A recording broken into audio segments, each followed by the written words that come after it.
Tony D and Little Joan with a screenwriter's take on Fallout 7.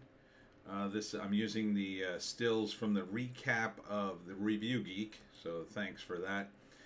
And this episode is so insanely jam-packed, I don't even know where to begin.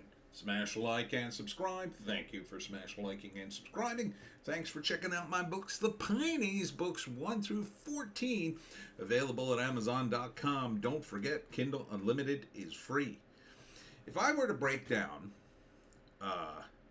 Fallout like I broke down books on the Pineys, the first 3 episodes would be about average length. Be about the required length. Episode 4 would be the best one still.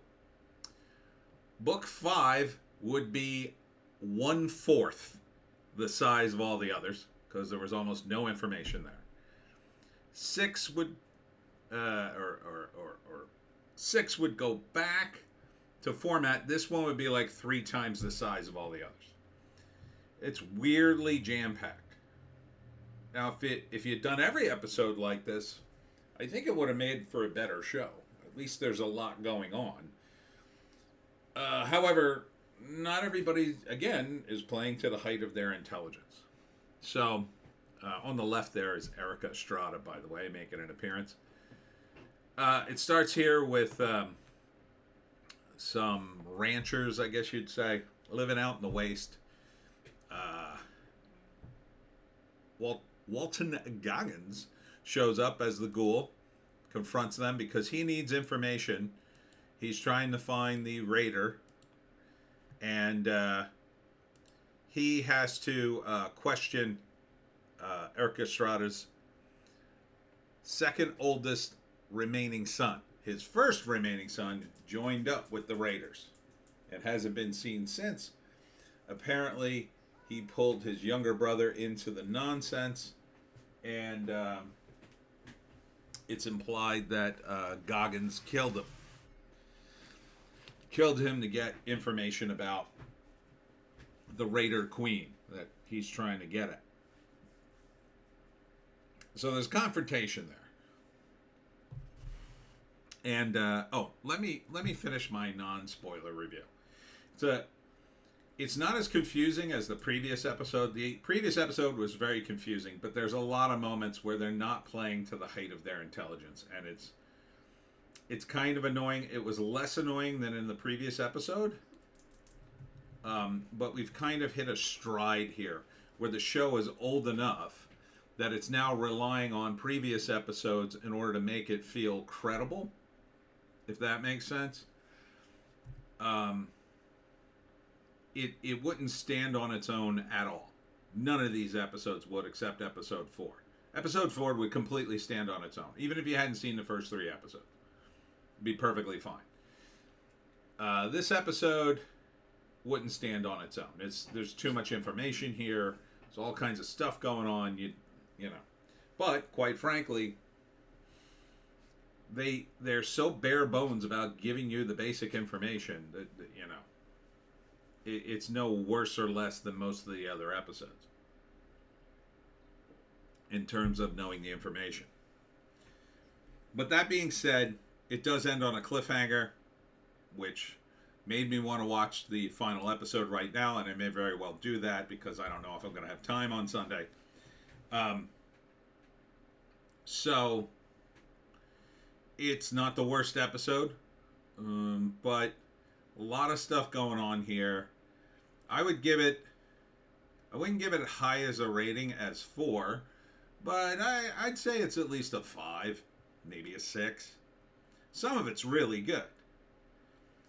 But there's some messaging in here that's really mildly disturbing to me, because I'm not sure where they're going with this, but it seems like they're going down a bad path with the messaging. And every story has some sort of message, whatever that is. And this is a very conscious message, I think. There's a line in this episode, and I'll tell you, this is a spoiler, and I kind of can't believe they even put it in. And it's a scene in which Walter Goggins goes to the communist meeting, and There's the Raider Queen back in the past. And she says to him, communist is just a word for people that are sane. Or that aren't insane, I think it was. Something like that. So in other words, the communists really are the sane ones in this world. They're very anti-war, you see. They want everybody to get along and have a great time. It's capitalism and vault tech. They're very, very evil. That's kind of the message behind the scenes. And it's very disturbing.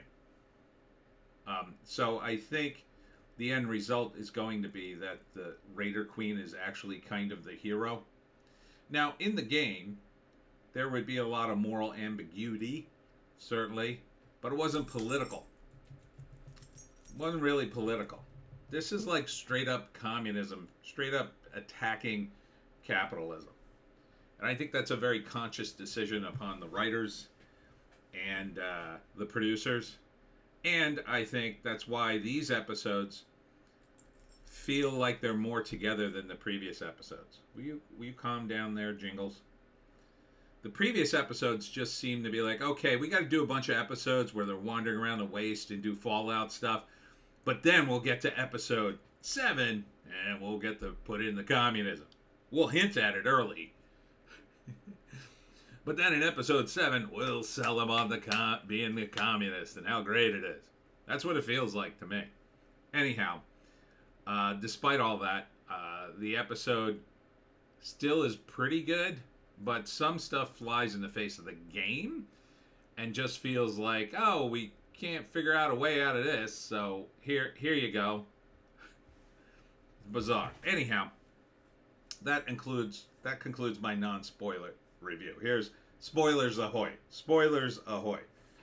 So, Goggins in the present kills the other farmhand son. Basically, eggs him on the draw. And he does. And Goggins kills him, leaving Eric Estrada distraught. Poor Eric Estrada. Not a bad scene, because it keeps Goggins just in that level of like gray area. He's kind of evil. At the same time, he kind of had a reason to shoot the kid, and it is the wasteland. In the past, he goes to the secret communist meeting, meets the woman.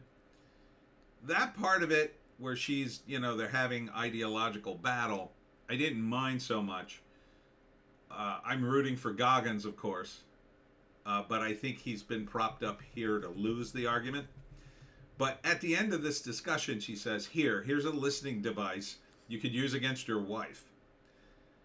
Now, Goggins, up until this point, I'd say up until about episode 4 or 5, every time they're showing a scene with his wife, he's deeply in love with her.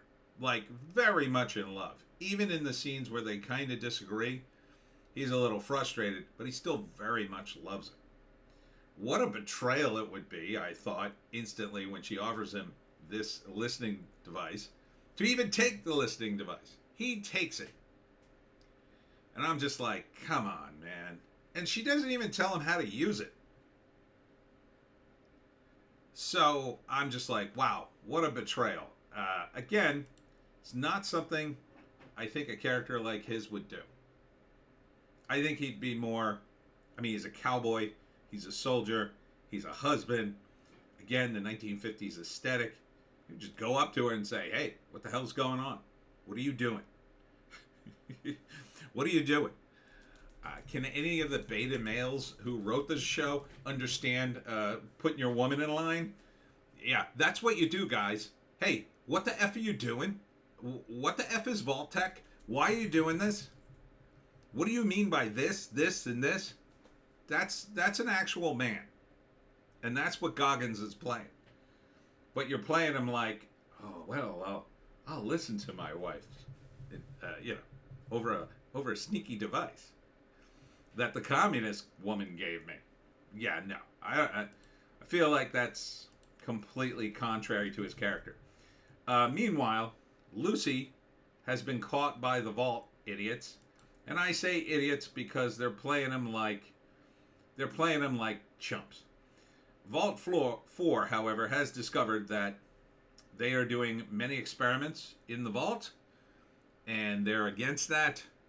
And they even flash back to this scientist who was in some of the commercials with Goggins, I believe. I believe that's the same actor, which was kind of a cool callback.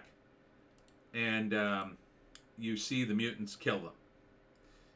So they decide to take Lucy, and it looks like they're going to execute her. But then the joke is, Chris Parnell, instead of taking the scimitar, which for some reason he has, and it looks like he's going to execute her, he instead cuts her bonds in a ceremony to say, please leave the vault. Again, guys, comedy is a high wire act, and you guys have fallen into the net several times on this show. You suck, is what I'm trying to say. You're not funny. That scene isn't funny. Even with Chris Parnell, who is very funny. You got to give him better material than that. I get it.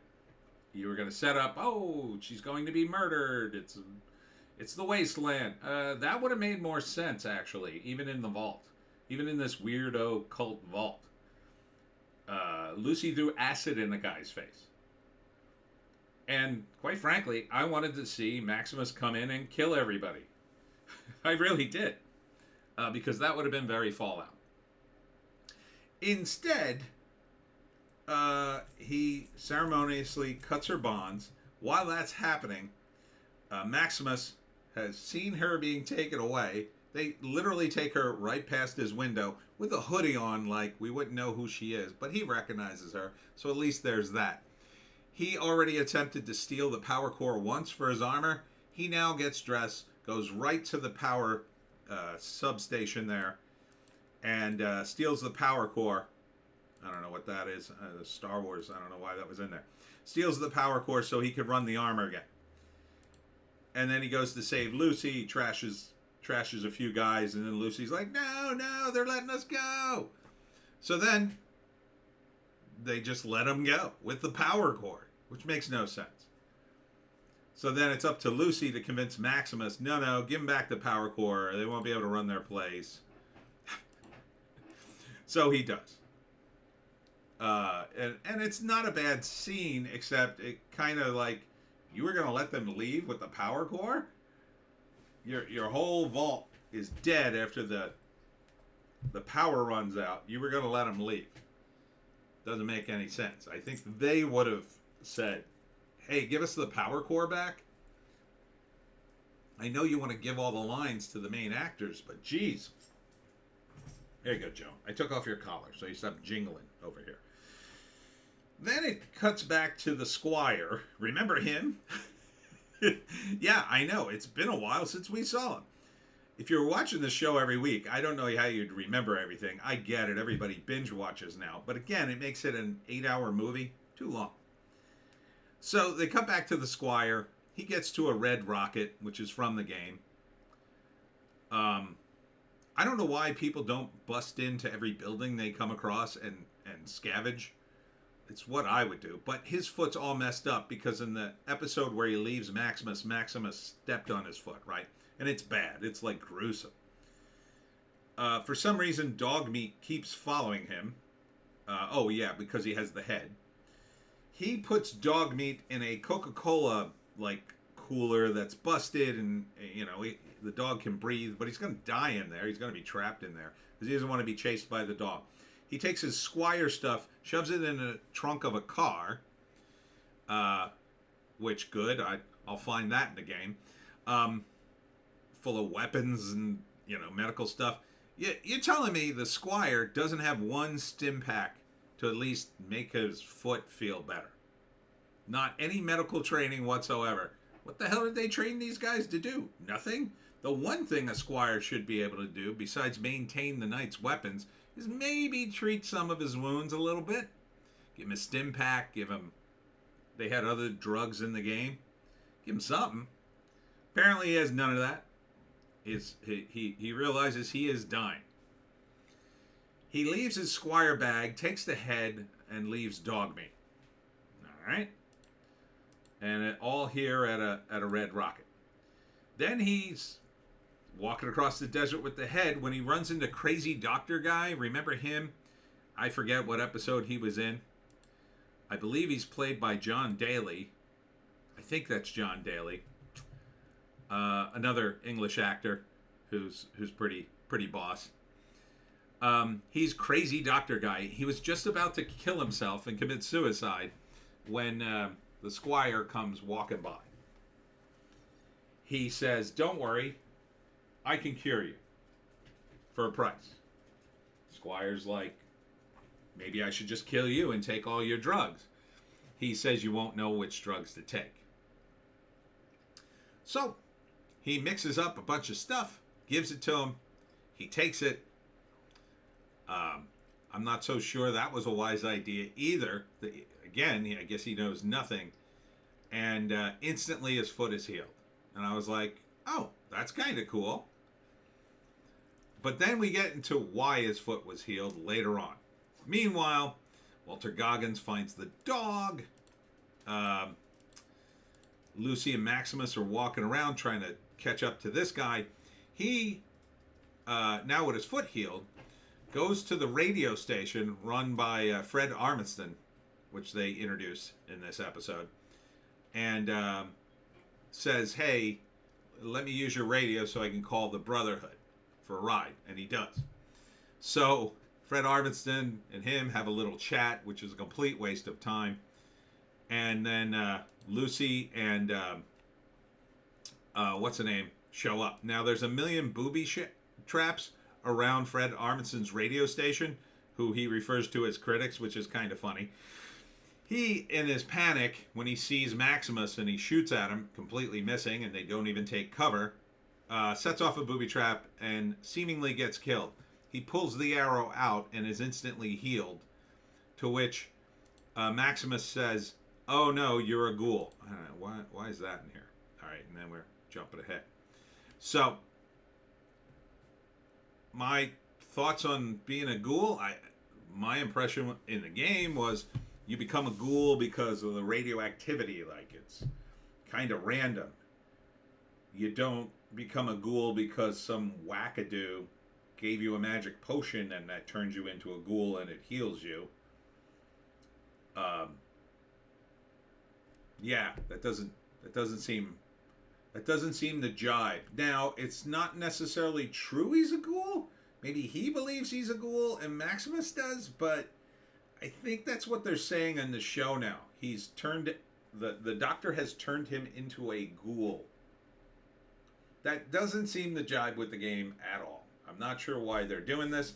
And instantly the squire's like, well, now I can't go with the Brotherhood. I have to go with you.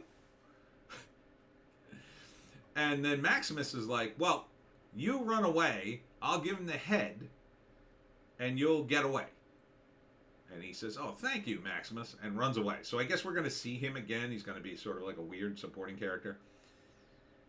Maximus and Lucy share a kiss, and they had their first genuine conversation in this episode, too. And now it's like, okay, now the romance is blossoming.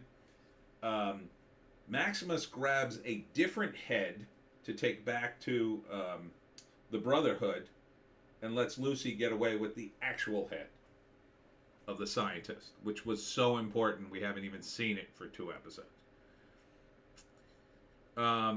So then we go back to Vault 33. I know, it's like, wow, a lot of stuff. So in Vault 33, they're dividing up the people. They send half the people to Vault 32 to restart that. And Norm here, the brother of Lucy, has been worried about what's really going on. He breaks into the overseer's room, and keep in mind he discovered that all the overseers are always from Vault 31. The new overseer in Vault 32 is Stephanie, who was originally from Vault 31. It's all about the management. So now he tricks the people in Vault 31 to let him in. They think he's Betty, and they let him in. And the episode ends with him going in, the door closing, and then he walks in some ways into the vault, and then you hear robot sounds. So possibly that the robots are running Vault 31. Possibly. I don't know. So all will be revealed, I assume, in episode 8. Again, better. Mostly because it was so jam-packed, the pacing kind of really picked up. And now we kind of know the characters a little bit. We finally got to the meat of the situation, so to speak, in that Walter Goggins is going to be friends with the dog. Still haven't gotten back to Lucy and Maximus. And Lucy and Maximus have a thing. Lucy invites Maximus back to her vault to live with her once this is all over. And Maximus seems to be amenable to that. So, yeah, it's a very convoluted way to tell a story that probably should have, again, been more straightforward. If this series had started with these 3 characters already a team, you could tell all this story fine. There'd be no problem with it. Walton Goggins, I cannot say that name. Goggins could tell his story, and the other characters could ask him about it, and they could ask him about the past and what the life was like there. Or he could just keep having flashbacks that remind him of various things, and they could, tolerate it. Like, oh, he's having one of his flashbacks. Oh, he misses his wife, his dead wife. As far as Lucy and Maximus, they could have a thing. Or maybe it doesn't start yet, but, during the episode, we've been doing this wasteland thing for a while. You ever think about the future kind of thing? Starting from zero with these characters is very clunky because you have all this wind up that doesn't really get you much.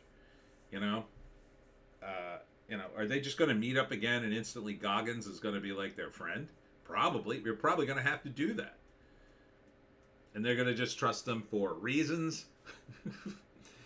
It would have been easier just to make them a team from the get-go, and they keep getting split up because that's the show. That's the wasteland. Guys, I'll meet you back at the Red Rocket. And, Goggins goes off on his own. He's done it before, you could establish.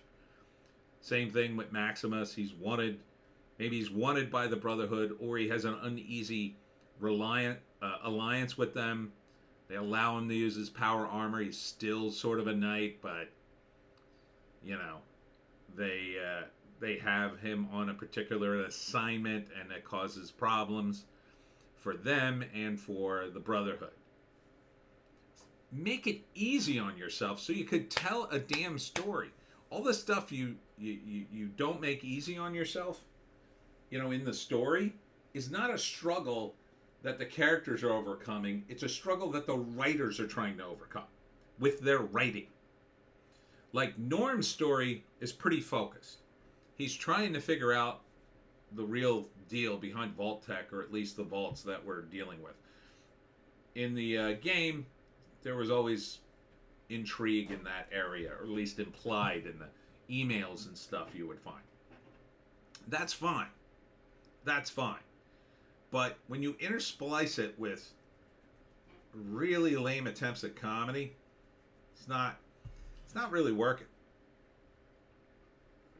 The comedy absolutely is not landing for me. Even with Chris Parnell trying to land it. Even with Fred Armisen there. Fred Armisen was pretty funny in the episode, I'll say. Amusing, at least. As the radio station guy who's very paranoid, but really into music and is still broadcasting. That's kind of fun. But beyond that, I mean, he's yet another thing in the video game. He's not a character, really, that's worth a damn. They don't even interact with him all that much. The Squire does a little bit. That's about it. That's about it. And the Squire's not even that important. He's probably going away again.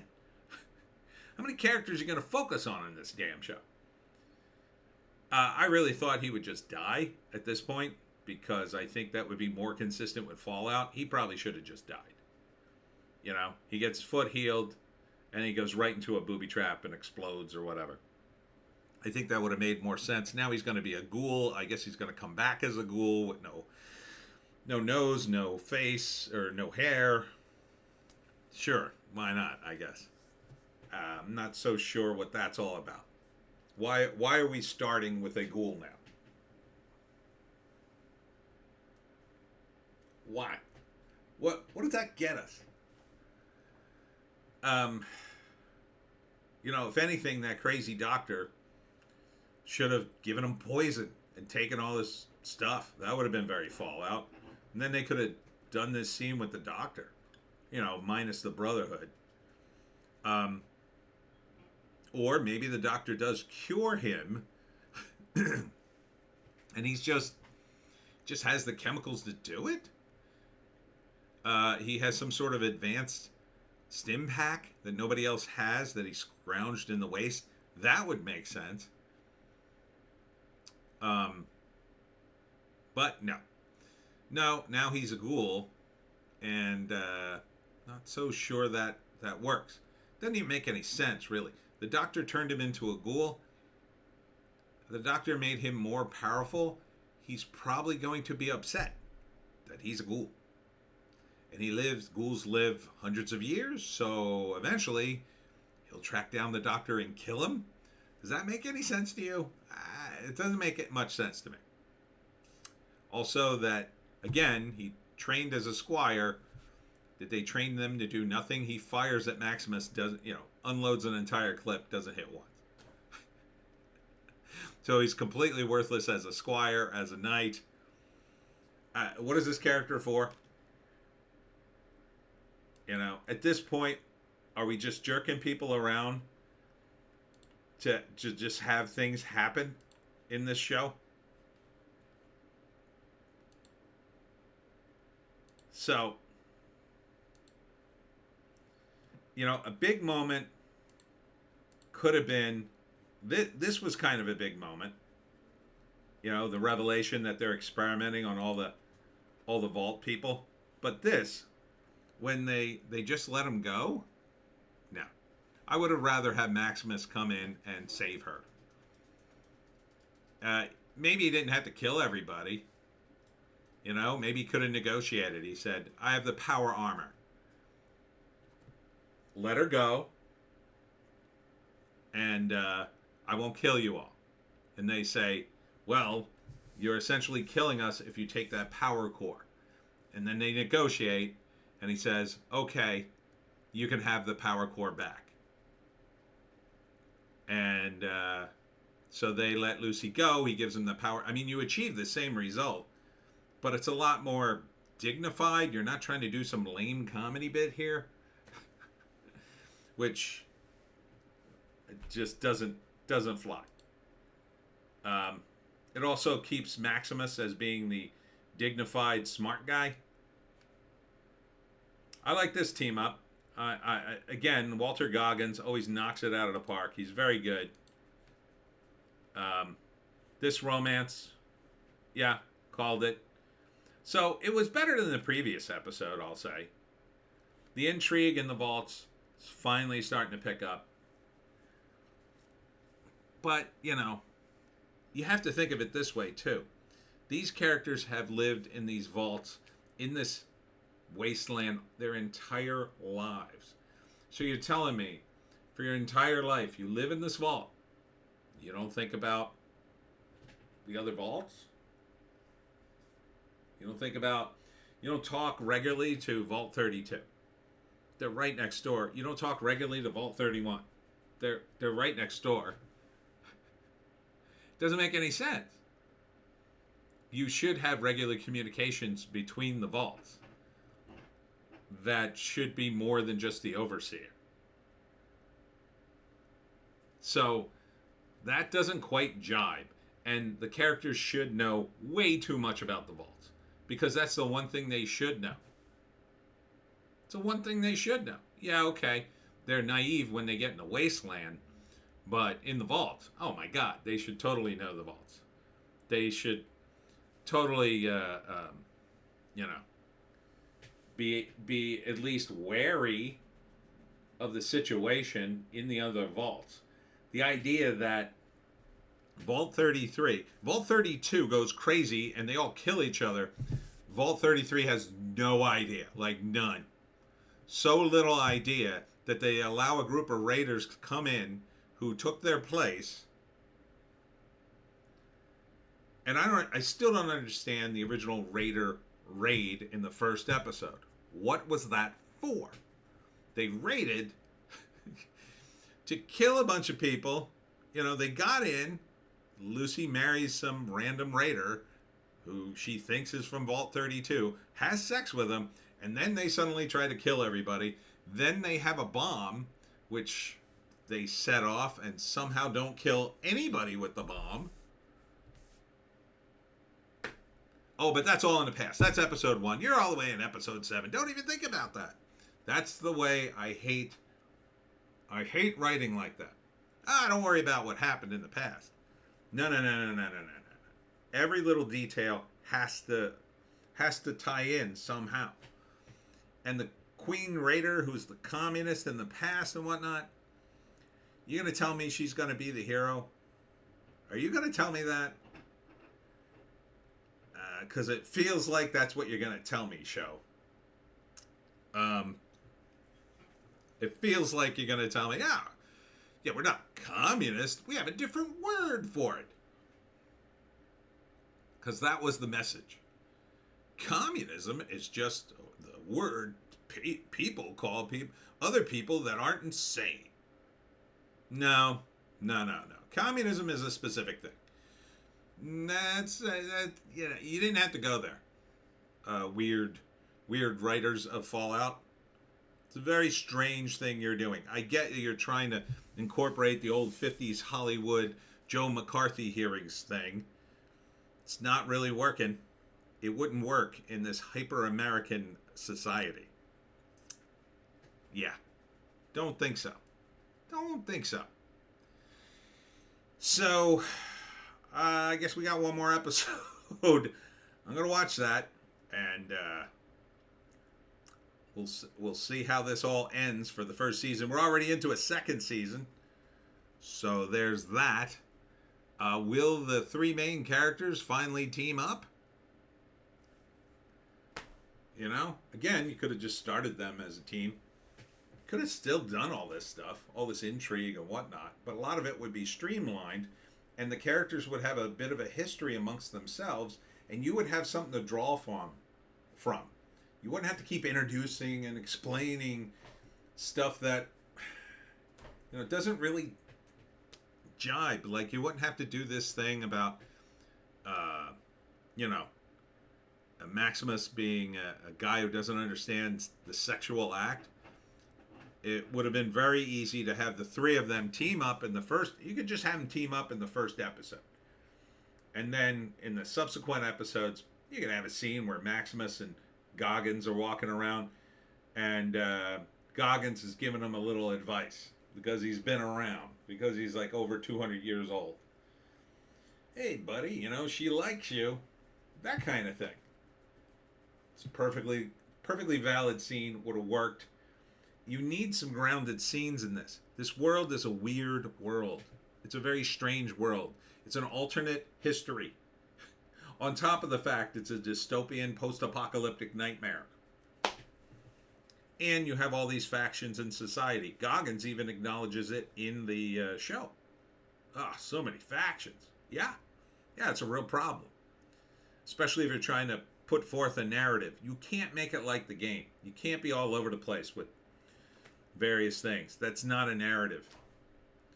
And like, how is Lucy even gonna get her dad now that she has the head?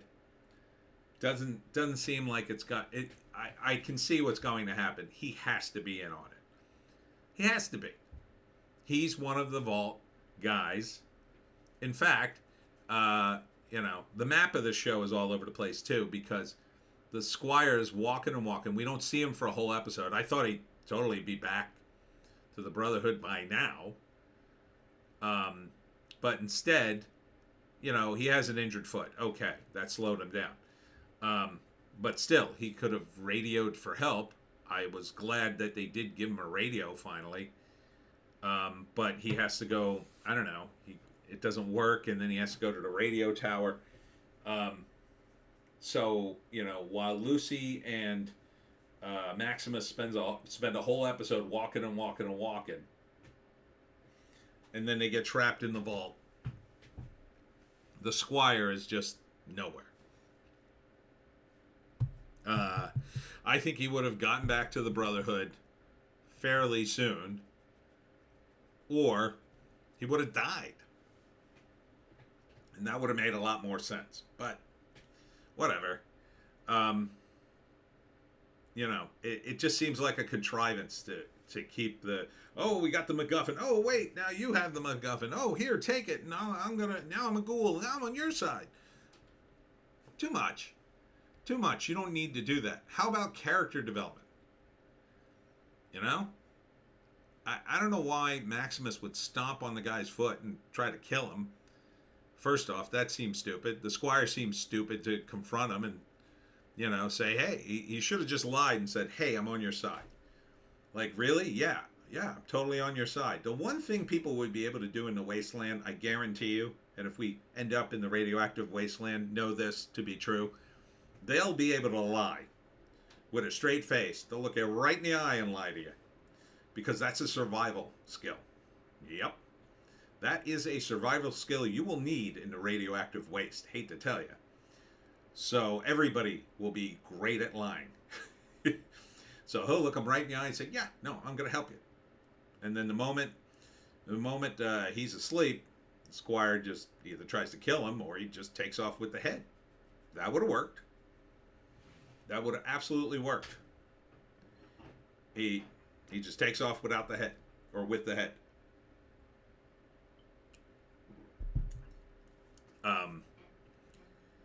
The vault stuff's starting to warm up now that these characters kind of got away from the goofy stuff they were doing early on. But, it took a while for me to warm up to Norm, but now that they're not doing goofy stuff, it kind of works. I think you got to treat this seriously. You can't... The comedy in this show should come out of the circumstances, not for the characters actually doing something funny. Chris Parnell pretending to cut Lucy's bonds and the scimitar's not sharp. It's not funny. It's just not funny. He should have been ready to kill her. I think they should have, yeah, we have to kill you. We have no choice. And then Maximus comes in and says, no. And then they're like, okay, let's cut a deal here. And they cut a deal. That makes more sense to me. So, is the show getting better? I think it's getting further away from the game. I don't think that ghoul thing really jives with the game. I don't think you can drink a potion and become a ghoul. I don't think it works that way. Someone pointed out in the comments that the ghouls don't have ears. I don't remember that in the game. I'd have to go back and start playing it again to see the ghouls, but I think that's correct. Their ears were gone too. Because the idea was they were caught in the blast, right? And then, they survived, but they're all ghoulish, and they got burned by the radiation because they're just always in the radiation, right? So their ears and nose rot off, essentially, or get burned off. That makes more sense. I can kind of understand why they kept the ears, because they didn't want to have to remove the ears of every actor. Would have been a little much. The nose they could do easier. So I can forgive them for not removing the ears, but... and again, I don't even remember if they had ears in the game or not. But you're changing a lot with the ghouls. I don't know if it's really getting you anything. The characters that are still good, Goggins is great. I mean, not just because he's a good actor, he has the best character. Maximus got better this episode because he he sacrifices to save Lucy and the Squire for some reason. So good. Lucy, she's made some mistakes, but she's kind of moving forward. And